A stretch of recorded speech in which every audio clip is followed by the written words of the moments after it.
సూక్ష్మధాతు లోపాలు మనకు దాదాపు కవర్ అయిపోయింది. ఈ ఇనుము ధాతు లోపం కావచ్చు, తర్వాత జింకు ధాతు లోపం కావచ్చు, తర్వాత పొటాషిక్ సంబంధించి కావచ్చు, ఇవన్నీ మనం స్ప్రే చేసుకుంటే టైంను బట్టి మనం ఈజీగా దాని నుంచి బయటపడడానికి ఆస్కారం ఉంది. Okay okay.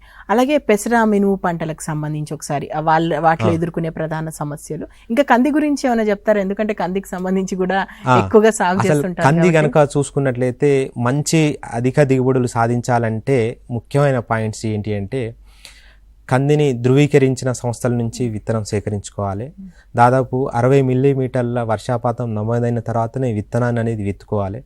విత్తన శుద్ధి అనేది ఖచ్చితంగా పాటించాలి.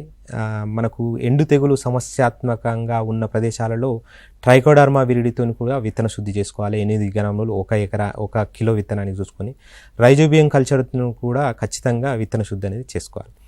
తర్వాత ఈ కలుపు యాజమాన్యంలో భాగంగా విత్తిన వెంటనే పెండిమిథలిన్ లాంటి మందులు, పెండిమిథలిన్ సిఎస్ లేదా ఈసీ మందును పిచికారీ చేసుకొని, తర్వాత పోస్ట్ ఎమర్జెన్సీలో భాగంగా ఇమజితా పైర్ అనే మందు 300 మిల్లీలీటర్లు, లేదా ఓన్లీ గడ్డి ఉంటే మాత్రము గడ్డి జాతి కలుపు, ప్రొపక్యుజపాపు, క్యుజలోఫాపితైలు ఇలాంటి మందులు పెట్టుకుంటూ, తర్వాత 40 రోజులప్పుడు 60 రోజులప్పుడు కూడా అంతరకృషి చేసుకోవాలి.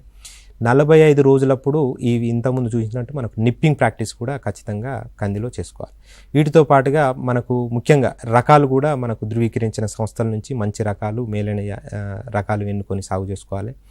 తర్వాత ఏదైనా మనకు ఎరువుల యాజమాన్యం అనేది ఓన్లీ కెమికల్ ఫర్టిలైజర్ మీదనే డిపెండ్ కాకుండా జీవన ఎరువులు, తర్వాత సేంద్రియ ఎరువులను కూడా రసాయనిక ఎరువులతో పాటుగా వాటిని కూడా ఉపయోగించి సాగు చేయాలి.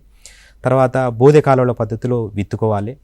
ఇంకా కొంతమంది రైతులు చూసుకున్నట్లయితే ఎటు చూసినా కూడా 90 సెంటీమీటర్స్ 3 ఫీట్ల అచ్చుతులో కూడా మనకు కంది అనేది పెడుతుంది. ఈ రకంగా చేసుకున్నప్పుడు 2 వైపులా అంతరకృషి చేసుకోవడానికి ఆస్కారం ఉంటుంది కాబట్టి అందులో కూడా మంచి దిగుబడులు సాధించడానికి ఆస్కారం ఉంది.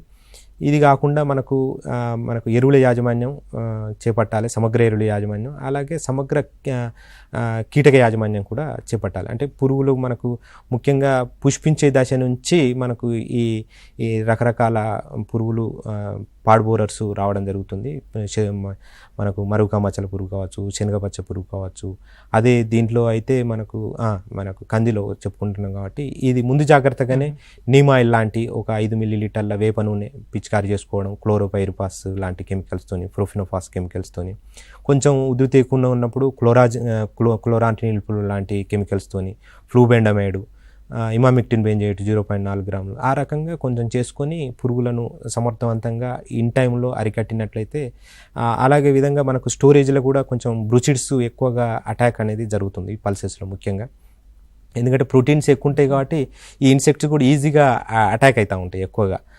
దానికి కూడా మనం ఇమామిక్టిన్ బెంజోయేట్ పంట కోస్తామనంగా ఇంకొక 3 రోజులు 2 రోజులు కోస్తామనంగా కూడా మనకి ఇమామిక్టిన్ బెంజోయేట్ కనుక స్ప్రే చేసుకున్నట్లయితే 0.4 గ్రాములు మనకు స్టోరేజ్లో కూడా పెస్ట్ తగ్గడానికి ఆస్కారం ఉన్నది. ఈ రకంగా కందిలో ఈ 10-12 యాజమాన్య పద్ధతులు పాటిస్తే ఖచ్చితంగా 8 నుంచి 10 క్వింటాల దిగుబడి సాధించడానికి ఆస్కారం ఉంది. ఇప్పుడు ఉన్న మార్కెట్లు ఎంఎస్పి కూడా కంది 7,000 ఉంది. కానీ దాదాపు ఇప్పుడున్న రైతులు, గత సంవత్సరం సాగు చేసిన రైతులు ఎవరు కూడా 7,000కి అమ్ముకోవాలి. అందరు 7,000 కన్నా పైనే అమ్ముకోవడం జరుగుతుంది.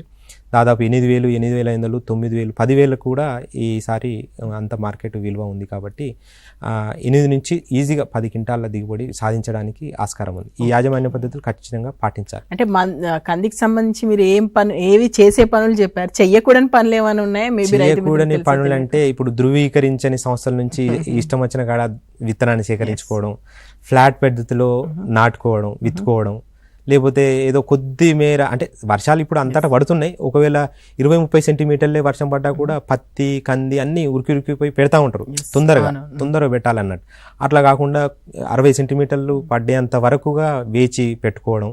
తర్వాత విత్తన శుద్ధి లేకుండా టైం లేదని డైరెక్ట్ విత్తనం తీసుకొని, ఎందుకంటే ముఖ్యంగా పల్సెస్ను మనం విత్తన శుద్ధి చేసి దొరకవు, పత్తి మొక్కజొన్న దొరికినట్టు దొరకవు ఇవి తినేయడానికి. కాబట్టి మామూలుగా విత్తన శుద్ధి లేకుండా దొరుకుతాయి. కాబట్టి విత్తన శుద్ధి టైం ఉన్నా లేకున్నా టైం కల్పించుకొని చేసుకోవాలి. ఈ రకంగా చేయకూడని పనులు అంటే ఇవి కొన్ని చేసుకోవాలి. పూత సమయంలో, నిండు పూత సమయంలో ఇరిగేషన్ ఇవ్వడం, ఆ రకంగా కొన్ని అవాయిడ్ చేసుకుంటే మంచిది. ఓకే. పెసర మినుమ గురించి కూడా మాట్లాడతాం. ముఖ్యంగా రసం పీల్చే పురుగుల వల్ల నష్టం అంటున్నారు ఒకసారి. ముఖ్యంగా ఈ పెసర మినుము కనుక చూసుకున్నట్టయితే ఈ పంటలలో వివిధ రకాల చీడపీడలు అనేది అటాక్ అవ్వడం జరుగుతుంది. ముఖ్యంగా వీటిలో తెల్లదోమ కానీ, త్రిప్స్ తామర పురుగులు కానీ అటాక్ అనేది ఎక్కువ ఉంటుంది. అంటే దీనిలో ఖచ్చితంగా ఇవి రాకుండా ఉండాలంటే విత్తన శుద్ధి అనేది ఖచ్చితంగా చేసుకోవాలి. ఏది మనకు ఇమిడాక్లోపిడ్ FS అనే మందుతోని 5 ml 1 కిలో విత్తనానికి చేసుకున్నట్లయితే అది ఫస్ట్ 10 నుంచి 15 రోజులు 20 రోజుల వరకు కూడా అది అరికట్టడం జరుగుతుంది. ఇక తర్వాత తెల్లదోమ విషయానికి వచ్చినట్లయితే ఇది మామూలుగా బెట్ట పరిస్థితులు 10-15 రోజులు ఎక్కువ ఉన్నప్పుడు ఇది ఎక్కువగా రావడానికి ఆస్కారం ఉంది. కాబట్టి ఇది అంతేకాకుండా ఇది రసం పీల్చడమే కాకుండా మనకు YME ఏదైతే మనకు పల్లాకు తెగులు అని చెప్తున్నామో అది కూడా స్ప్రెడ్ చేయడానికి ఇదే వాహకంగా పనిచేస్తుంది. కాబట్టి ఈ తెల్లదోమను అరికొట్టాలి. మనకు డైఫిన్థూరియాన్ అనే మందు 1.5 గ్రాములు పోలో అని దొరుకుతుంది మనకు. ఇది మనం పిచికారీ చేసుకుంటే జరుగుతుంది. లేకపోతే ఎస్టామిప్రిడ్, ప్రైడ్ లాంటి మందులు కూడా పిచికారీ చేసుకోవచ్చు. అంతేకాకుండా మనకు ఈ తెల్లదోమకు నీలిరంగు జిగురు అట్టలు కూడా 1 ఎకరానికి 10 నుంచి 12 అమర్చుకున్నట్లయితే వాటికి అంతా అంటుకొని అవి చనిపోవడం జరుగుతుంది. ఇదే కాకుండా త్రిప్స్ తామర పురుగులు ఇవి కూడా మనకు బెట్ట పరిస్థితుల్లో కొంచెం ఎక్కువగా ఆశించడానికి ఆస్కారం ఉంది. ఆకుల అడుగు భాగాన చేరి రసం పీలుస్తాయి. కాబట్టి ఆకులన్నీ కొంచెం రెడ్డిష్గా, కొంచెం లైట్ రెడ్డిష్గా మారి డొప్పలాగా మారడం జరుగుతుంది. వీటిని మనం రకరకాల కెమికల్స్ ఎసిఫేట్ కానీ 1 గ్రాము 1.5 గ్రాము లేదా మోనోక్రోటోఫాస్ కానీ ఇలాంటి కెమికల్స్ ఉపయోగించి మనం ఇది పిచికారీ చేసుకొని కంట్రోల్ చేసుకోవచ్చు. అంతేకాకుండా మనకు ఈ జిగురు అట్టలు అని చెప్పుకున్నాం కదా, పసుపు రంగు జిగురు అట్టలు ఈ త్రిప్స్కు, నీలి రంగు జిగురు అట్టలు దీనికి త్రిప్స్కు మంచి పనిచేస్తాయి. దానికి పసుపు రంగు జిగురు అట్టలు ఏది తెల్లదోమకు దాదాపు పెసరామినం వేసుకున్నదట్టే అన్ని రకాల జిగురు అట్టలు పెట్టుకోవాలి. పసుపు రంగు దొరుకుతున్నాయి మనకు, నీలి రంగు దొరుకుతున్నాయి, తెల్ల రంగు కూడా దొరుకుతుంది.